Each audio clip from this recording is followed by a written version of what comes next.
Bayangkan seorang pria dengan tatapan tajam yang mampu menembus jiwa, berjanggut panjang, berpakaian lusuh, namun dihormati, bahkan ditakuti di istana kerajaan Rusia. Ia disebut penyihir, orang suci, dan makhluk abadi dalam satu napas. Namanya adalah Grigori Rasputin. Kisahnya bukan hanya tentang sihir dan keabadian, tapi juga tentang kekuasaan, manipulasi, dan kematian yang terlalu sulit untuk dipercaya. Siapa sebenarnya Rasputin, dan mengapa dunia masih bergetar mendengar namanya? Rasputin lahir pada tahun 1869 di sebuah desa terpencil di Siberia, Pokrovskoye. Dari kecil, ia sudah menunjukkan perilaku aneh dan kekuatan yang sulit dijelaskan. Ia sering mengalami penglihatan, seperti melihat cahaya suci dan suara yang datang dari langit. Banyak yang menganggapnya sebagai anak yang kerasukan atau utusan Tuhan. Ketika dewasa, Rasputin memulai perjalanan spiritualnya. Ia berkelana ke berbagai biara dan tempat suci di Rusia, belajar dari berbagai sekte, termasuk yang kontroversial seperti Klisti, yang menggunakan ritual ekstrim. Dalam sekte Klisti, Rasputin belajar tentang penyucian diri melalui dosa. Konsep ini membuatnya mempraktikkan seks dan penyiksaan diri sebagai bentuk pendekatan pada Tuhan.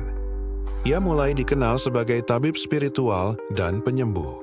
Banyak yang percaya Rasputin memiliki kekuatan menyembuhkan luka dan penyakit hanya dengan menyentuh atau menatap.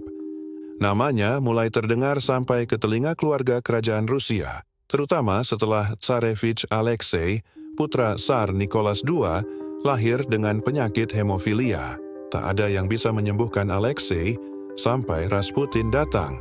Dengan entah bagaimana, ia mampu meredakan penderitaan sang pangeran hanya melalui doa dan sugesti. Rasputin pun menjadi orang kepercayaan Tsarina Alexandra, istri Tsar. Ia diberi akses bebas ke dalam lingkaran kekuasaan. Namun di balik itu semua, banyak bangsawan yang mulai khawatir.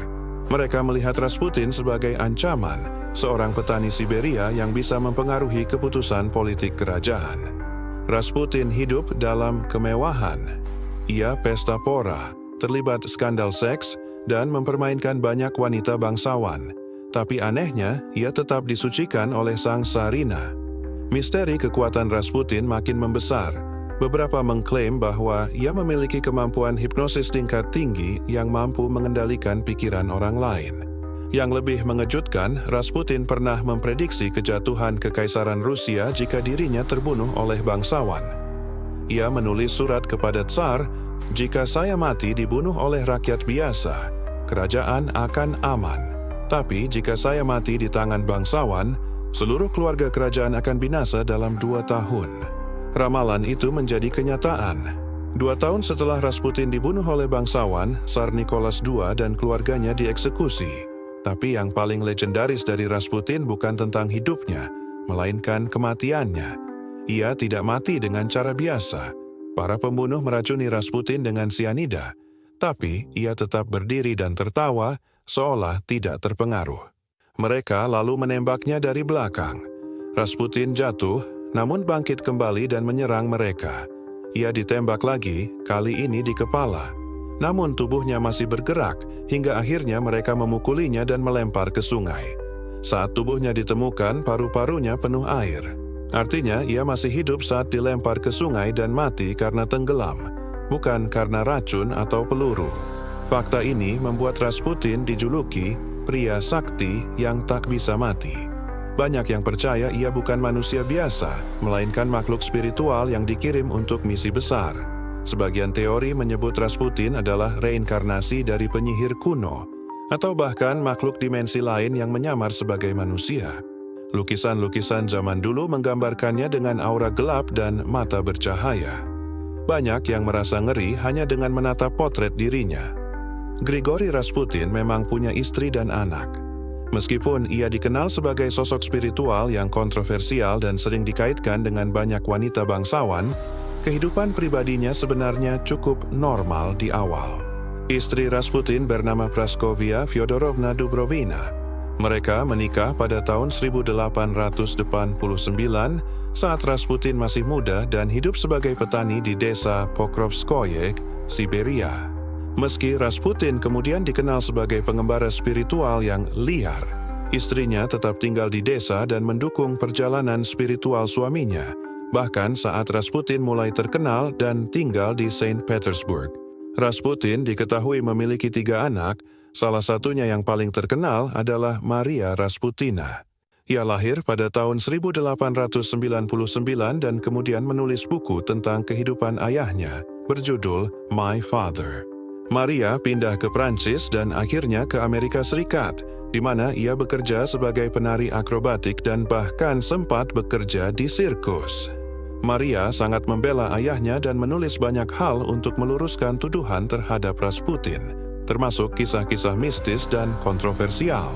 Meskipun dikenal sebagai sosok mistik yang dekat dengan banyak wanita, Rasputin tidak pernah menceraikan istrinya dan tetap menjaga hubungan keluarga dari kejauhan, bahkan ketika sudah berada di lingkaran elit Kekaisaran Rusia. Fakta aneh tentang Rasputin yang jarang diketahui. Rasputin sering melakukan ritual malam di ruangan tertutup, memanggil entitas gaib dengan doa-doa kuno sambil menyalakan lilin berwarna hitam. Ia mengklaim bisa melihat masa depan melalui refleksi matanya sendiri di cermin. Konon, ia pernah memperlihatkan ini langsung ke tamu bangsawan yang langsung pingsan ketakutan. Rasputin percaya bahwa dosa adalah jalan menuju kesucian. Ia sering mengajak wanita-wanita bangsawan untuk melakukan dosa bersamanya agar bisa dibersihkan setelahnya. Ia memiliki kemampuan mengenali aura seseorang.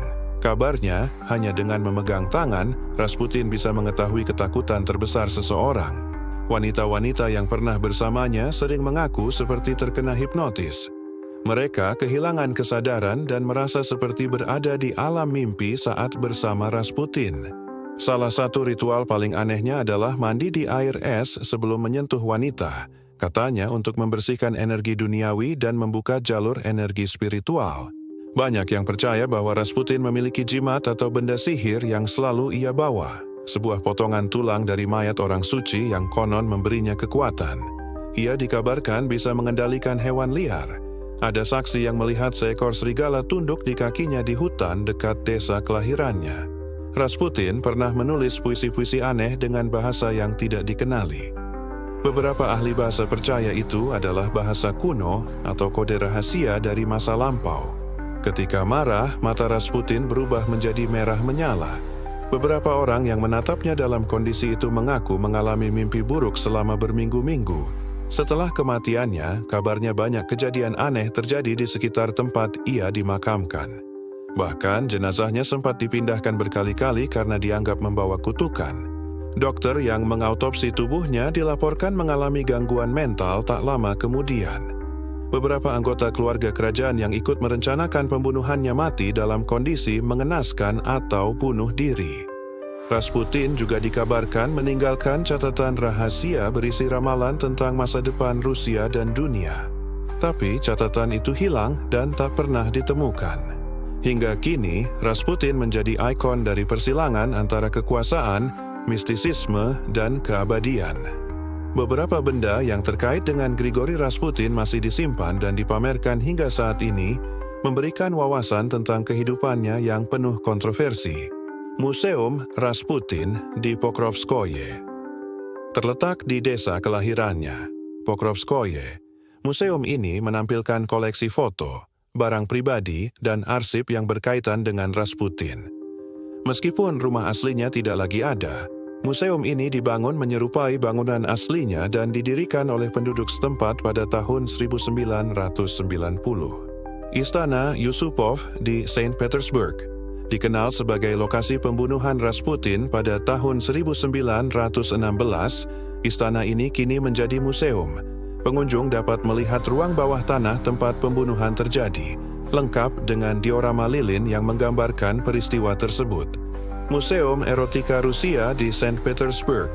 Museum ini mengklaim memajang organ genital yang diduga milik Rasputin.